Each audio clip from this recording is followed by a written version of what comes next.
aparecendo? Ela tá aparecendo? Tá aparecendo? Isso, tá sim. Tá inteira? Tá inteira. Você quer... Isso, tá funcionando? Tá funcionando bem. Maravilha. Muito bem. Uma boa aula. Muito obrigado. Obrigado, professor. A palavra é toda... Bom dia a todos. Eu quero, em primeiro lugar, parabenizar todos vocês que fizeram a inscrição para esse simpósio e com o objetivo de ajudar o Brazilian Journal of Physical Therapy. E vocês estão de parabéns porque o número de inscrições, a última atualização que eu tive foram 1.137. E esse evento foi possível graças ao esforço extraordinário do Dr. Rodrigo e também com a participação do professor Léo Costa. Então, todos nós somos do Brazilian Journal of Physical Therapy e acredito que nós conseguiremos resolver o problema que ele está passando no momento. Bom, esta pergunta, qual é a melhor abordagem para problemas de dor lombar e irradiada, ela tem sido feita desde o século passado e até hoje nós não temos uma resposta definitiva para esta pergunta. E como o professor Léo Costa nos mostrou, o consenso entre as diretrizes de artigos publicados no Lancet mostra interessantemente que as abordagens recomendadas, elas são geralmente ativas, são geralmente de baixa tecnologia e têm uma relação muito grande entre a interação do terapeuta com o contato do paciente.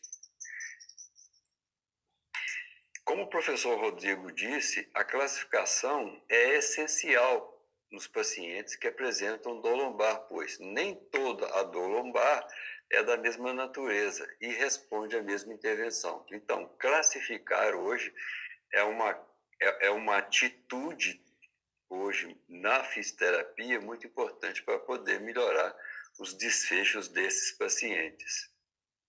E o MDT é um sistema abrangente de classificação de pacientes em subgrupos homogêneos e, além de classificar, também se estabelece a terapêutica desses grupos que são adequados ao tratamento.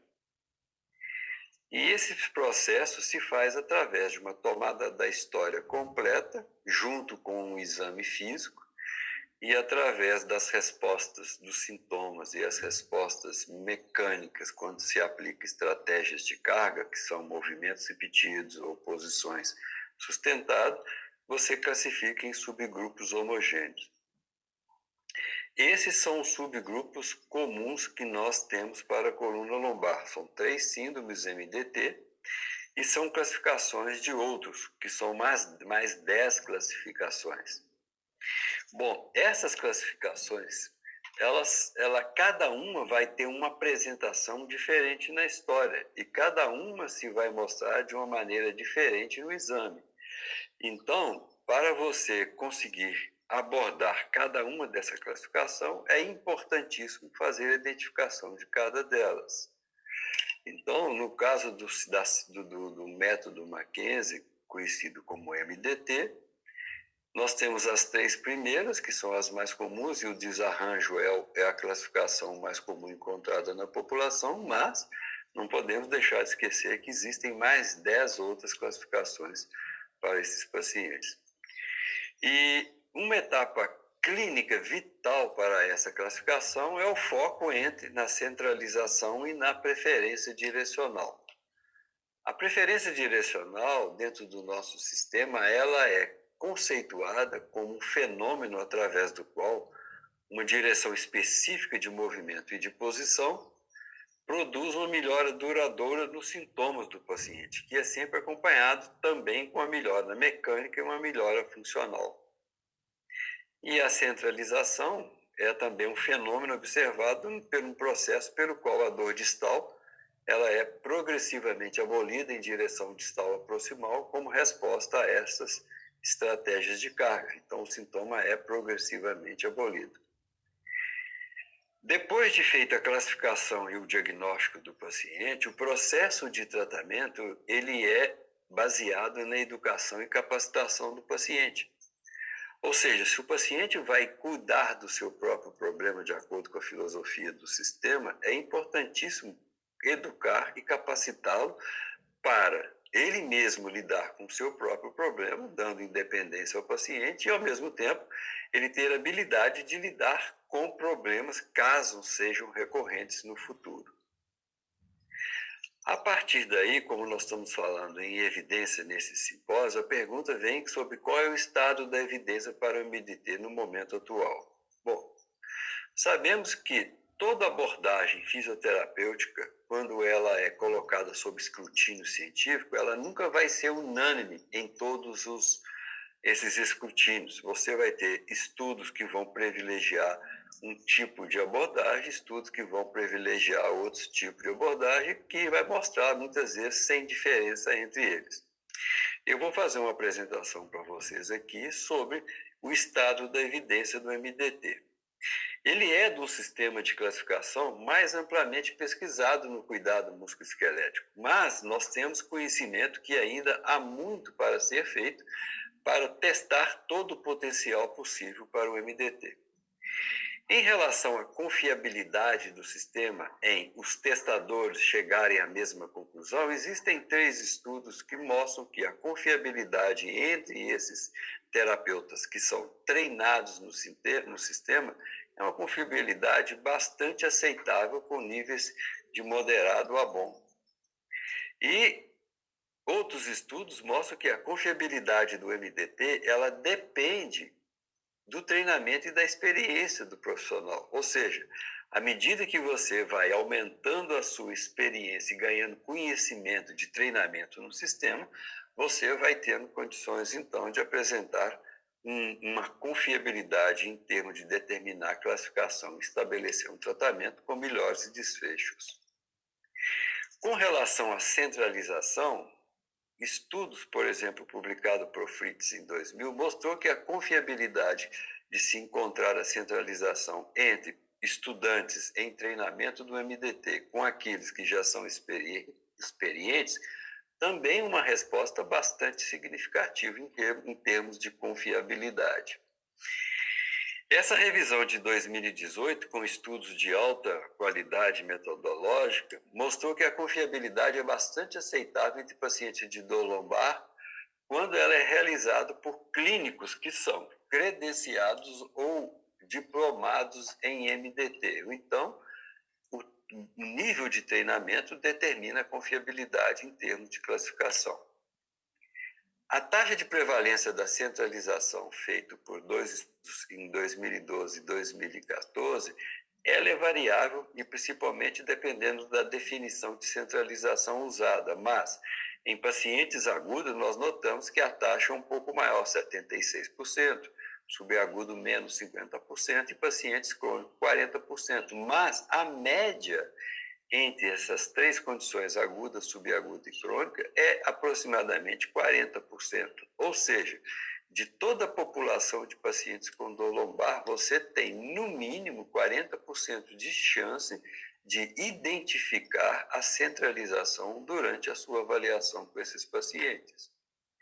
Também a taxa de prevalência da preferência direcional, mostrada em vários estudos, como Long, May, Herford, Wernicke, mostrou variação dessa taxa de preferência direcional, mas, em média, numa revisão feita em 2018, é aproximadamente 65%. Ou seja, 65% da população portadora de dor lombar apresenta preferência direcional e, no mínimo, 40% vai apresentar centralização. Esse estudo feito recentemente, em 2019, sobre a prevalência das classificações MDT, feita com 486 pacientes e 54 clínicos através do mundo, em 15 países, foi encontrado que 73% dos pacientes foram classificados na classificação de desarranjo e 25% nos subgrupos de outros. E dentro desses subgrupos, na classificação de outros, 8% está relacionado com mecanicamente inconclusivo e 7% sob síndrome radicular sem resposta mecânica. E outras condições um pouco menos. Ou seja, a prevalência da classificação de pacientes que apresentam centralização e preferência direcional, que são os pacientes classificados dentro da classificação MDT de desarranjo, ela é bastante significativa. E nós sabemos que a centralização é um bom indicador de prognóstico. Ou seja, quando você avalia um paciente, os desfechos realmente melhoram se a centralização estiver presente ou foi encontrada durante o seu processo de avaliação, reduzindo significativamente a dor, a incapacidade, depressão, evitação por medo, angústia psicossocial, taxas de cirurgia e aumentando significativamente a taxa de retorno ao trabalho. Bom, que tal evitar cirurgias e economizar custos? Existe alguma evidência sobre isto? Esse estudo feito na Dinamarca, em 2005, pacientes que foram examinados por reumatologistas e terapeutas MDT, que usavam aconselhamento sobre o manejo de dor lombar e tratamento com MDT, foi um desfecho que foi um número anual de cirurgias de disco por 100 mil entre 1991 e 2001. Ou seja, 50% menor de redução de cirurgia nesse período de 5 anos. E num período de 10 anos, de 1997 a 2001, houve, durante esse mesmo período, as taxas de cirurgia aumentaram no resto do país. Este gráfico mostra que até 1997, a taxa de cirurgia, onde foi feito esse estudo na Jutlândia do Norte e o restante da Dinamarca, caminhavam geralmente juntas, mas quando se foi introduzida essas clínicas de reabilitação da coluna, então as taxas de cirurgia nessa região diminuiu, enquanto que no restante da Dinamarca continuou no mesmo nível. Um outro estudo interessante feito por Hans van Helvoort, ele avaliou pacientes que apresentavam dor radicular que tinham indicação cirúrgica, mas antes de ir para a cirurgia, os pacientes foram avaliados com MDT e foram classificados como não centralizadores, porque os centralizadores continuaram com tratamento específico de MDT. 69% desses pacientes receberam um bloqueio transforaminal epidural com corticoide e foi feita uma reavaliação desses pacientes depois. Esses bloqueios podiam ser uma série de 1, 2 ou até 3 bloqueios. O que se observou foi que 16% dos pacientes desse grupo tiveram o problema resolvido só com bloqueio. 46% desses pacientes tiveram a dor centralizada depois de feito o bloqueio, ou seja, houve uma mudança na resposta desse paciente à estratégia de carga. E 12 meses depois, 90% desses pacientes continuavam satisfeitos com a resposta terapêutica. 16% dos pacientes reduziram a dor com bloqueio, mas não centralizaram. E um ano depois, esses pacientes relatavam 50% de satisfação com o tratamento, que foi orientado em ficar ativo, fazer exercício, manter atividade de trabalho, e a própria história natural ajudou o paciente a resolver esse tipo de problema. E somente 22% dos pacientes que saíram do bloqueio com mais dor e não centralizaram, esse paciente foram encaminhados para a cirurgia. Ou seja, os resultados sugeriram que esse bloqueio transforaminal associado com MDT pode evitar a cirurgia numa proporção substancial de candidatos. Um outro estudo publicado por Donaldson em 2019 sobre o impacto do curso de uma avaliação mecânica, que ela é feita com qualidade garantida, ou seja, o indivíduo que faz a avaliação ele tem que seguir protocolos bem rígidos dentro do MDT. Foi feita uma análise de 5.036 casos, um grupo que usou MDT e o outro que usou cuidados de fisioterapia usuais dentro dessa comunidade. E houve uma redução substancial em 50% do uso de imagens, 39% do uso de bloqueios e 78% de uso de cirurgias no grupo que usou MDT. E após ajustes de risco, 51% de economia nesse grupo acima de 1 ano do tratamento. Com relação à eficácia do MDT, esse é um estudo muito clássico, né? Um ensaio aleatório feito pela Long em 2004, em que foram avaliados 312 pacientes, e dentro desses pacientes, 74% apresentaram preferência direcional, e esses pacientes foram randomizados aleatoriamente em 3 grupos de tratamento. Um grupo seguiu o tratamento na própria preferência direcional, o outro grupo fez o tratamento na direção oposta e o terceiro grupo, exercícios gerais baseados em evidência. E com 2 semanas foi feita uma avaliação sobre a melhora desses pacientes e o grupo que trabalhou na preferência direcional, 5% desses pacientes consideraram o problema dele resolvido ou melhor, enquanto que na direção oposta de tratamento, somente 23%. E no grupo baseado em evidência de exercícios gerais, aproximadamente 42% consideraram o problema resolvido. Mas um detalhe interessante é que nesses 2 grupos, 15% se consideraram que ficaram pior com o tratamento estipulado e tiveram que interromper esse tratamento. E outros resultados que foi pesquisado nesse ensaio, em relação à intensidade da dor lombar, foi reduzida maior no grupo que fez o exercício da preferência direcional. A intensidade da dor da perna foi reduzida maior no paciente que fez tratamento na direção correta.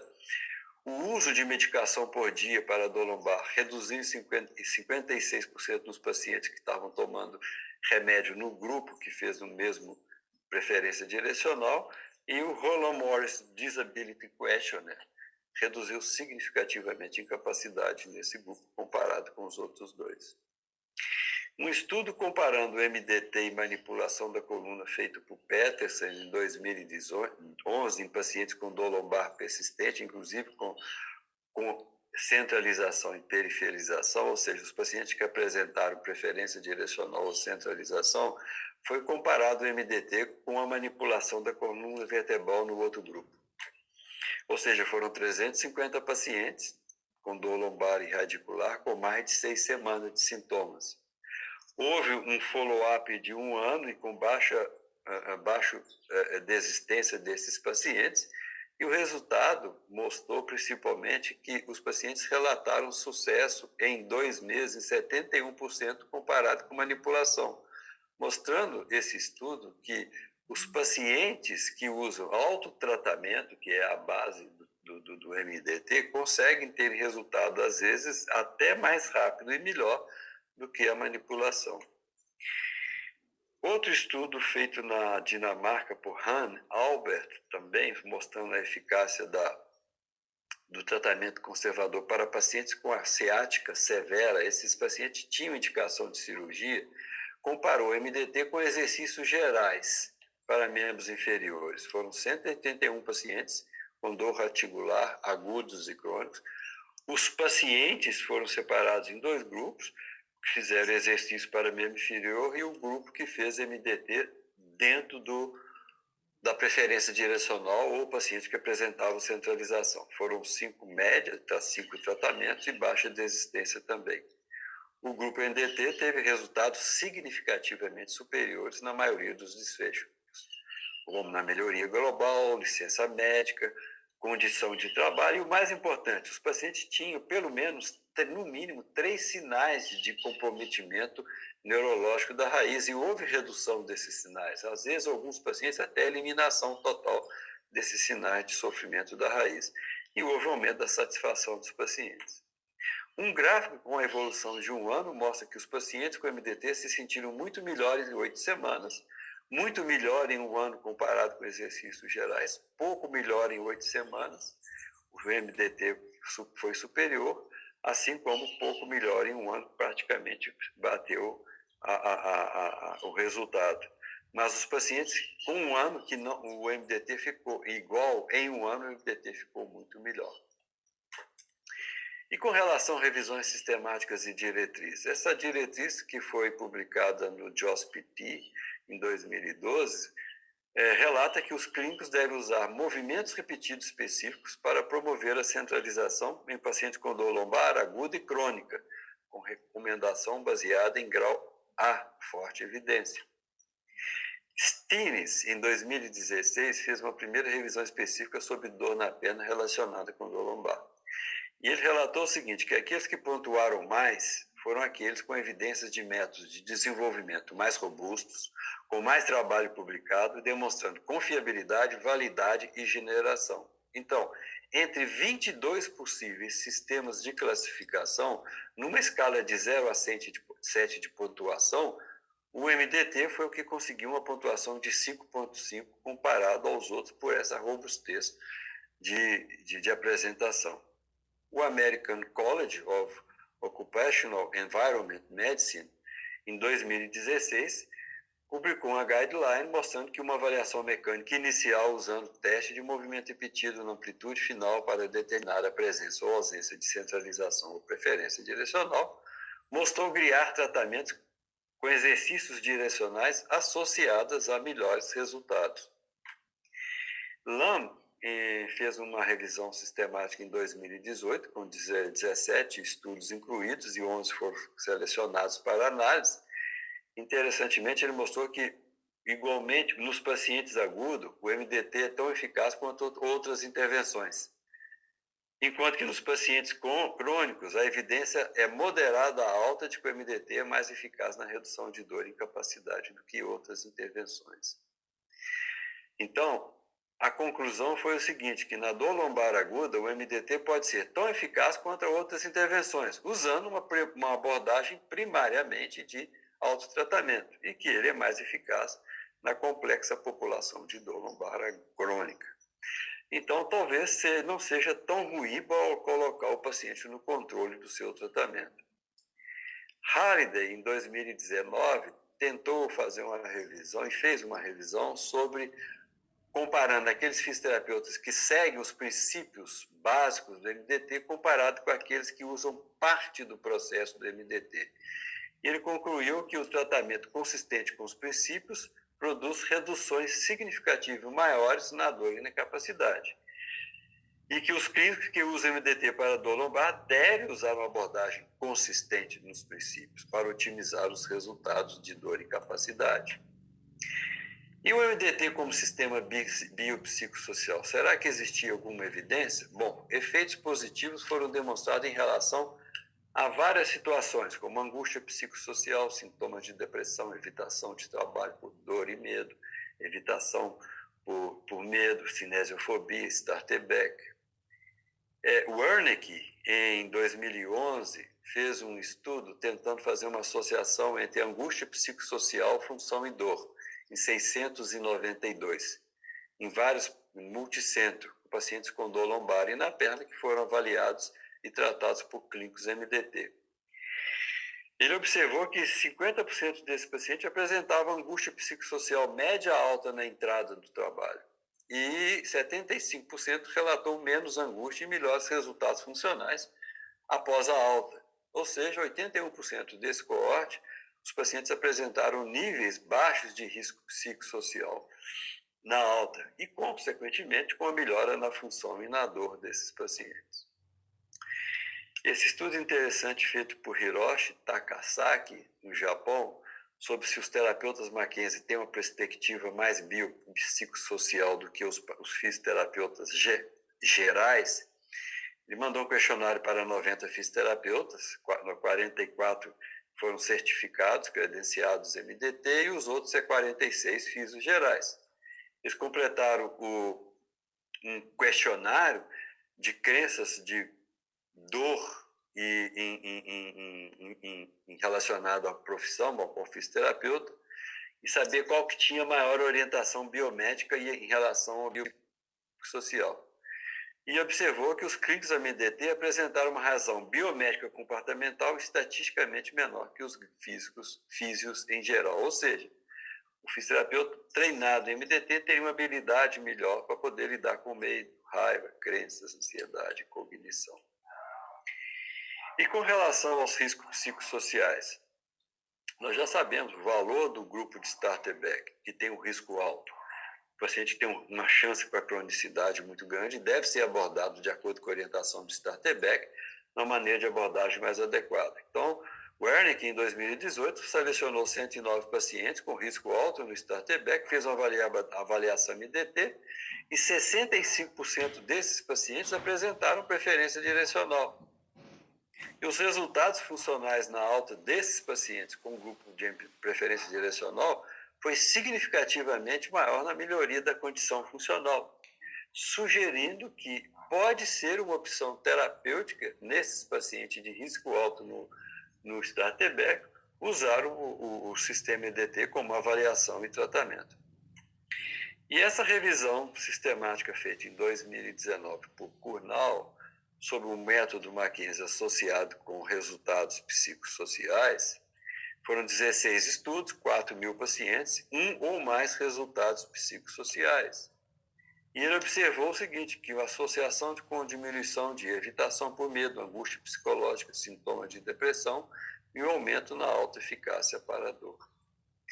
Então, depois de conversar sobre isso, a pergunta que eu fiz para a minha palestra foi: o MDT é para você? Bom, para responder isso, o seguinte: se você está procurando um sistema que possui um corpo de evidências que explora, que tem se acumulado ao longo de décadas, se você procura um sistema que ele tem a habilidade de classificar pacientes em subgrupos específicos, se você procura um sistema de avaliação que é capaz de usar um tratamento direcionado especificamente para esses subgrupos e principalmente dando independência ao paciente no autotratamento, se você procura um sistema que é capaz de prognosticar o paciente através da avaliação, separando os pacientes que vão responder ao tratamento daqueles que não vão responder ao tratamento, e aqueles que vão responder se vai ser rápido ou se vai ser